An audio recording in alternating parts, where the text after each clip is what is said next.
Hello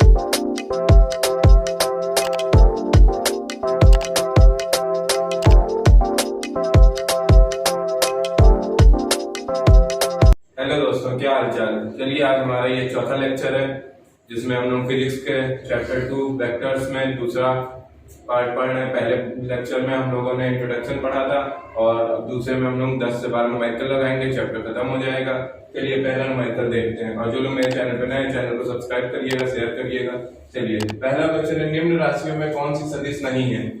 अब निम्न राशि में कौन सी सदिश नहीं है, मैंने आपको वीडियो में बताया था। सदिश राशियों के एग्जांपल कुछ बताए थे, कुछ अदिश के बताए थे। तो अब देखिए त्वरण तो इसमें सदिश है, विस्थापन सदिश है, ये सब चीजें आप लोगों को याद कर लेनी है। तो इसका पहला आंसर हो जाएगा गतिज ऊर्जा। और दूसरा है हमारा न्यूमेरिकल। अब हम लोग लगाएंगे न्यूमेरिकल। किसी वस्तु पर 4 न्यूटन व 3 न्यूटन के दो बल कार्य कर रहे हैं और उनके बीच का कोण 90 अंश है, तो बलों का परिणामी होगा।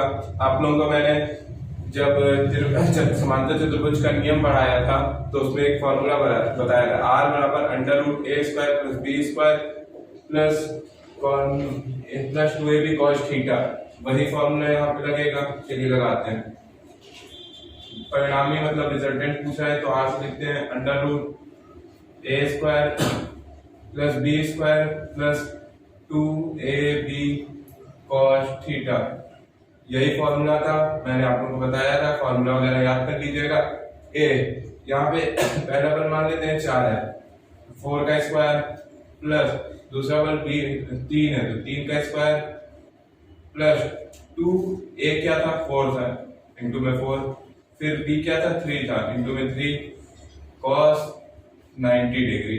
थीटा कितना था 90 डिग्री था। अब एक बात बताइए, यहाँ पे किसको किसको cos 90 का मान याद है। cos 90 का मान होता है 0। और एक चीज बता दो, साइन में मान बढ़ता है और cos में मान घटता है। और साइन 0 का मान 0 होता है, लेकिन साइन 90 का मान 1 होता है। और cos में उल्टा होता है, साइन 0 का मान 1 होता है, cos 90 का मान 0 होता है। तो इस जगह cos 0 रख देंगे तो 4 का स्क्वायर 16, 3 का स्क्वायर 3 3 9 प्लस इसको जब 2 into 4 into 3 into cos 90 का मान 0 का किसी भी नंबर से गुणा कराएंगे पूरा हिस्सा उतना 0 हो जाएगा। तो 16 प्लस 19, अब इसके आगे का हिस्सा तो प्लस 0। तो r बराबर अंडर रूट 16 और 9 25। रूट को से जब बाहर निकालेंगे 25 को तो क्या आ जाएगा 5। परिणामी बल क्या हो गया 5 हो गया। चलिए ये हमारा ये न्यूमेरिकल हो गया। अगला न्यूमेरिकल नोट करते हैं। चलिए मैंने और क्वेश्चन नोट कर लिए हैं, वो 2 क्वेश्चन हो गए, उम्मीद है समझ में आ गया होगा। अब चलिए एकांक सदिश का परिमाण होगा।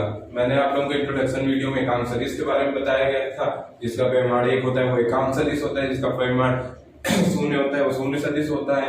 इस तरह से पहला एमसीक्यू है, इसमें हम लोग एमसीक्यू ही लगाएंगे क्योंकि 2-4 क्वेश्चन ही पूछेगा अगर पूछेगा तो, और ये बहुत इजी रहता है इसलिए सबको समझ में भी आ जाएगा। एकांक सदिश का परिमाण होगा, एकांक है मतलब 1 है तो इसका क्या हो जाएगा 1। दूसरा है शून्य सदिश का परिमाण होगा। शून्य सदिश, शून्य का मतलब होता है 0, इसमें भी शून्य ले लीजिए, इसका आंसर हो जाएगा 0। अब निम्न में कौन अदिश राशि है। अदिश राशि जिसमें परिमाण का ज्ञान, जिसमें दिशा का ज्ञान ना हो, केवल परिमाण का ज्ञान हो, उसे अदिश राशि कहते हैं। तो अदिश राशि मैंने आप लोगों को एग्जाम्पल बताया था। अब अदिश राशि इसमें कौन सी नहीं है, वेग तो सदिश राशि है। विस्थापन सदिश है तभी ना वेग सदिश होगी, क्योंकि विस्थापन तथा समय के अनुपात को वेग कहते हैं। तो वेग भी सदिश है, विस्थापन भी सदिश है। तो इसका सही जवाब क्या होता है आयतन। आयतन तो बस बता दिया जाता है इतना। ये थोड़ा अब जैसे दूरी या लंबाई बताई जाएगी इतनी ऊंचाई में या वो, लेकिन इसके साथ कुछ नहीं, आयतन मतलब इतने। आयतन के साथ कोई दिशा ऐसा नहीं होती, इसलिए इसका क्या हो जाएगा आयतन। चलिए इसको यस करते हैं, अगला नोट करते हैं। ये अगला क्वेश्चन नोट हो गया है। 2 सदिशों का परिणामी अधिकतम होगा जब उनके बीच का कोण। अब हमें वो कोण ज्ञात करना है जिस समय उनका मान जो है वो अधिकतम आएगा, उस कोण पे उन परिणामी का मान अधिकतम आएगा। तो हम लोगों को पता है अगर कहीं वेक्टर ए और वेक्टर बी है तो उसका परिणामी होता है r बराबर under root A square plus B square plus 2ab cos theta. ये चीज सबको पता है, उम्मीद है ये चीज सबको पता होगी। अब अधिकतम मान के लिए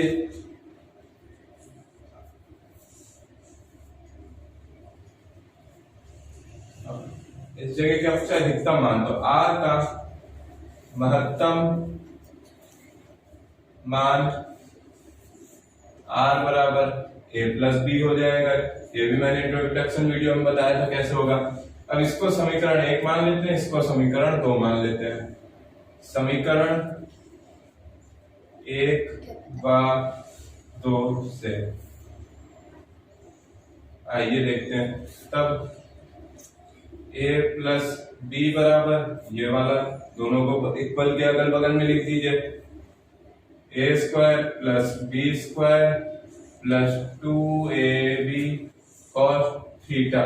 अब पता है जब यहां से रूट हटेगा तो यहाँ पे क्या हो जाएगा, स्क्वायर लग जाएगा। तो a प्लस बी का होल स्क्वायर, यहां से रूट हट जाएगा, a square plus B square plus 2ab cos theta. अब a प्लस बी का होल स्क्वायर किसको किसको फॉर्मूला याद है, a square plus B square plus 2ab होता है, सबको पता है। a स्क्वायर बराबर के इधर a square plus B square plus 2ab cos theta. तो जब सब कुछ कट पिट जाएगा तो यहाँ क्या हो जाएगा, थीटा बराबर 0।